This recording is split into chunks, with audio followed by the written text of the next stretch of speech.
로마서 10장. 형제자매 여러분, 내 마음의 간절한 소원과 내 동족을 위하여 하나님께 드리는 내 기도의 내용은 그들이 구원을 얻는 일입니다. 나는 증언합니다.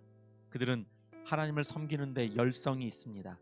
그러나 그 열성은 올바른 지식에서 생긴 것이 아닙니다. 그들은 하나님의 의를 알지 못하고 자기 자신들의 의를 세우려고 힘을 씀으로써 하나님의 의에는 복종하지 않게 되었습니다. 그러므로 그리스도는 율법의 끝마침이 되셔서 모든 믿는 사람에게 의가 되어 주셨습니다. 모세는 율법에 근거한 의를 두고 기록하기를 율법을 행한 사람은 그곳으로 살 것이다 하였습니다. 그러나 믿음에 근거한 의를 두고는 이렇게 말합니다. 너는 마음속으로 누가 하늘에 올라갈 것이냐 하고 말하지 말아라. 그것은 그리스도를 끌어내리는 것입니다. 또 누가 지옥에 내려갈 것이냐 하고 말하지도 말아라. 그것은 그리스도를 죽은 사람들 가운데서 끌어올리는 것입니다. 그러면 그것은 무엇을 뜻합니까? 하나님의 말씀은 내게 가까이 있다, 내 입에 있고 내 마음에 있다 하는 말씀이 있습니다.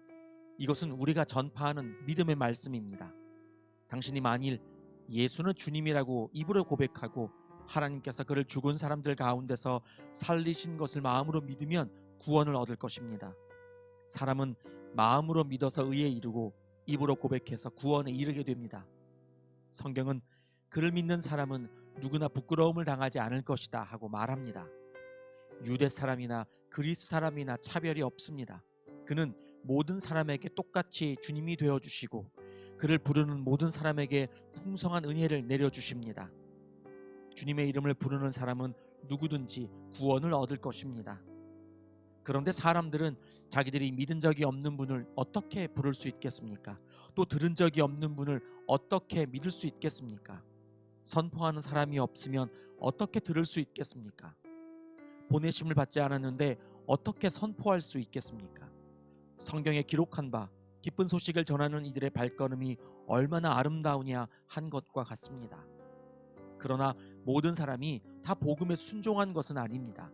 이사야는 주님, 우리가 전하는 소식을 누가 믿었습니까? 하고 말하였습니다.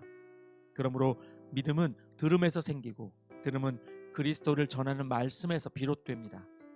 그러면 내가 묻습니다. 그들은 들은 일이 없습니까? 물론 그렇지 않습니다. 성경 말씀에 그들의 목소리가 온 땅에 퍼지고 그들의 말이 땅 끝까지 퍼졌다 하였습니다. 내가 다시 묻습니다. 이스라엘이 알지 못하였습니까? 이에 대하여 하나님께서 먼저 모세를 통하여 이렇게 말씀하셨습니다. 나는 내 백성이 아닌 사람들로 너희의 질투심을 일으키고 미련한 백성들로 너희의 분노를 자아내겠다. 또한 이사야는 매우 담대하게 이렇게 말씀을 전하였습니다. 나를 찾지 않는 사람들을 내가 만나주고 나를 구하지 않는 사람들에게 내가 나타났다.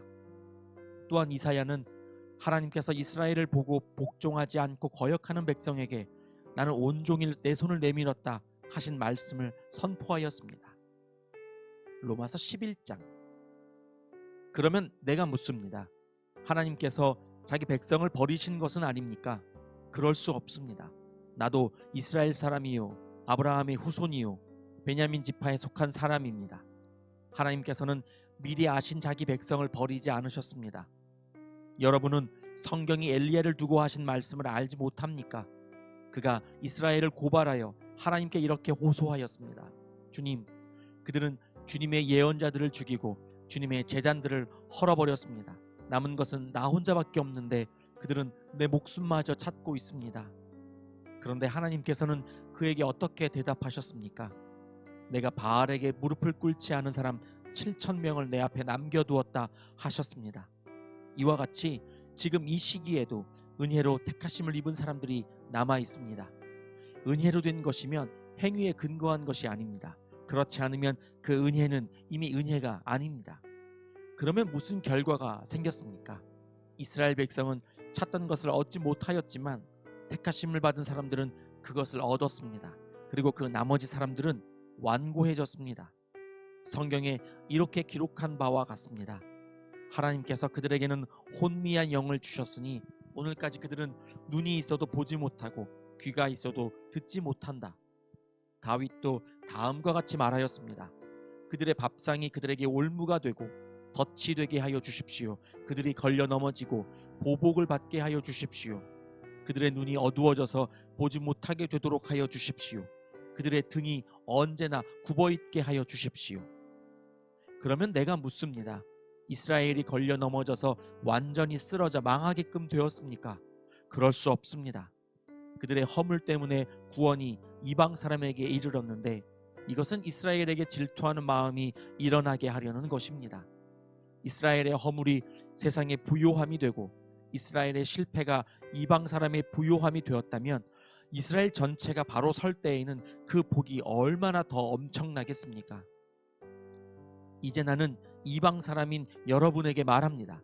내가 이방 사람에게 보내심을 받은 사도이니만큼 나는 내 직분을 영광스럽게 생각합니다. 나는 아무쪼록 내 동족에게 질투심을 일으켜서 그 가운데서 몇 사람만이라도 구원하고 싶습니다. 하나님께서 그들을 버리심이 세상과의 화해를 이루는 것이라면 그들을 받아들이심은 죽은 사람들 가운데서 살아나는 삶을 주심이 아니고 무엇이겠습니까? 만물로 바치는 빵 반죽덩이가 거룩하면 남은 온덩이도 그러하고 뿌리가 거룩하면 가지도 그러합니다.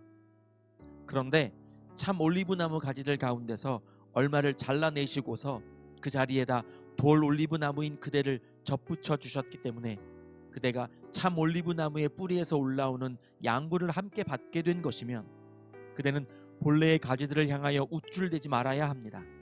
비록 그대가 우쭐댈지라도 그대가 뿌리를 지탱하는 것이 아니라 뿌리가 그대를 지탱한다는 것을 명심해야 합니다. 그러므로 본래의 가지가 잘려나간 것은 그 자리에 내가 접붙임을 받게 하시려는 것이었다 하고 그대는 말해야 할 것입니다. 옳습니다. 그 가지들이 잘린 것은 믿지 않은 탓이고 그대가 그 자리에 붙어있는 것은 믿었기 때문입니다. 그러니 교만한 마음을 품지 말고 도리어 두려워하십시오. 하나님께서 본래의 가지들을 아끼지 않으셨으니 접붙은 가지도 아끼지 않으실 것입니다. 그러므로 하나님의 인자하심과 준엄하심을 생각해 보십시오. 하나님은 넘어진 사람들에게는 준엄하십니다. 그러나 그대가 하나님의 인자하심에 머물러 있으면 하나님이 그대에게 인자하게 대하실 것입니다. 그렇지 않으면 그대도 잘릴 것입니다. 그러나 믿지 않았던 탓으로 잘려나갔던 가지들이 믿게 되면 그 가지들도 접붙임을 받게 될 것입니다. 하나님께서는 그들을 다시 접붙이실 수 있습니다. 그대가 본래의 돌 올리브 나무에서 잘려서 그 본성을 거슬러 참 올리브 나무에 접붙임을 받았다면 본래 붙어있던 이 가지들이 제 나무에 다시 접붙임을 받는 것이야 얼마나 더 쉬운 일이겠습니까? 형제자매 여러분, 나는 여러분이 이 신비한 비밀을 알기를 바랍니다. 그것은 여러분이 스스로 현명하다고 생각하는 일이 없게 하려는 것입니다. 그 비밀은 이러합니다. 이방 사람의 수가 다 찰 때까지 이스라엘 사람들 가운데서 일부가 완고해진 대로 있으리라는 것과 온 이스라엘이 구원을 받게 되리라는 것입니다. 그것은 성경에 이렇게 기록되어 있는 바와 같습니다. 구원하시는 분이 시온에서 오실 것이니 야곱에게서 경건하지 못함을 제거하실 것이다.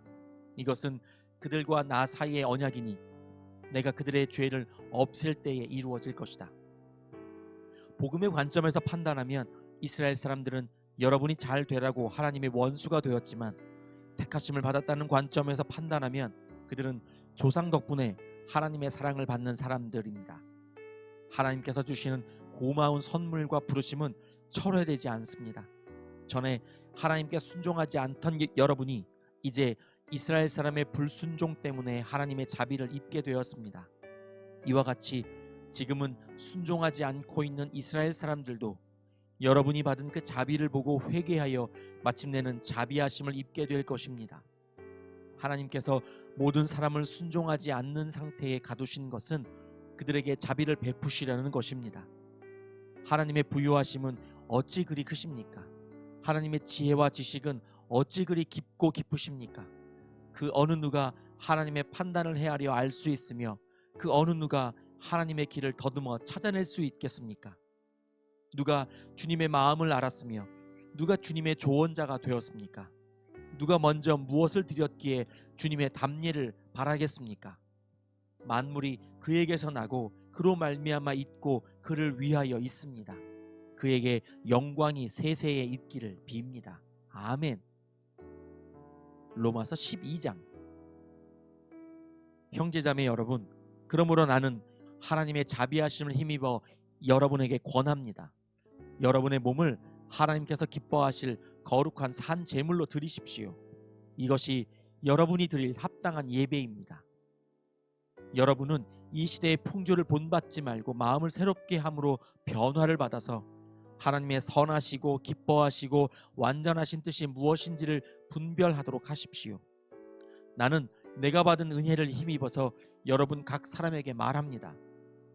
여러분은 스스로 마땅히 생각해야 하는 것 이상으로 생각하지 말고 하나님께서 각 사람에게 나누어 주신 믿음의 분량대로 분수에 맞게 생각하십시오. 한 몸에 많은 지체가 있으나 그 지체들이 다 같은 일을 하는 것이 아닙니다. 이와 같이 우리도 여럿이지만 그리스도 안에서 한 몸을 이루고 있으며 각 사람은 서로 지체입니다. 하나님께서 우리에게 주신 은혜를 따라 우리는 저마다 다른 신령한 선물을 가지고 있습니다. 가령 그것이 예언이면 믿음의 정도에 맞게 예언할 것이요, 섬기는 일이면 섬기는 일에 힘써야 합니다. 또 가르치는 사람이면 가르치는 일에, 권면하는 사람이면 권면하는 일에 힘쓸 것이요, 나누어 주는 사람은 순수한 마음으로, 지도하는 사람은 열성으로, 자선을 베푸는 사람은 기쁜 마음으로 해야 합니다. 사랑에는 거짓이 없어야 합니다. 악한 것을 미워하고 선한 것을 굳게 잡으십시오. 형제의 사랑으로 서로 다정하게 대하며 존경하기를 서로 먼저 하십시오. 열심을 내어서 부지런히 일하며 성령으로 뜨거워진 마음을 가지고 주님을 섬기십시오. 소망을 품고 즐거워하며 환난을 당할 때에 참으며 기도를 꾸준히 하십시오. 성도들이 쓸 것을 공급하고 손님 대접하기를 힘쓰십시오. 여러분을 받게 하는 사람들을 축복하십시오. 축복을 하고 저주를 하지 마십시오. 기뻐하는 사람들과 함께 기뻐하고 우는 사람들과 함께 우십시오. 서로 한 마음이 되고 교만한 마음을 품지 말고 비천한 사람들과 함께 사귀고 스스로 지혜가 있는 채 하지 마십시오. 아무에게도 악을 악으로 갚지 말고 모든 사람이 선하다고 생각하는 일을 하려고 애쓰십시오. 여러분 쪽에서 할 수 있는 대로 모든 사람과 더불어 화평하게 지내십시오. 사랑하는 여러분, 여러분은 스스로 원수를 갚지 말고 그 일은 하나님의 진노하심에 맡기십시오. 성경에도 기록하기를 원수 갚는 것은 내가 할 일이니 내가 갚겠다고 주님께서 말씀하신다 하였습니다. 내 원수가 줄이거든 먹을 것을 주고 그가 목말라 하거든 마실 것을 주어라. 그렇게 하는 것은 내가 그의 머리 위에다가 숯불을 쌓는 셈이 될 것이다 하였습니다. 악에게 지지 말고 손으로 악을 이기십시오. 아멘.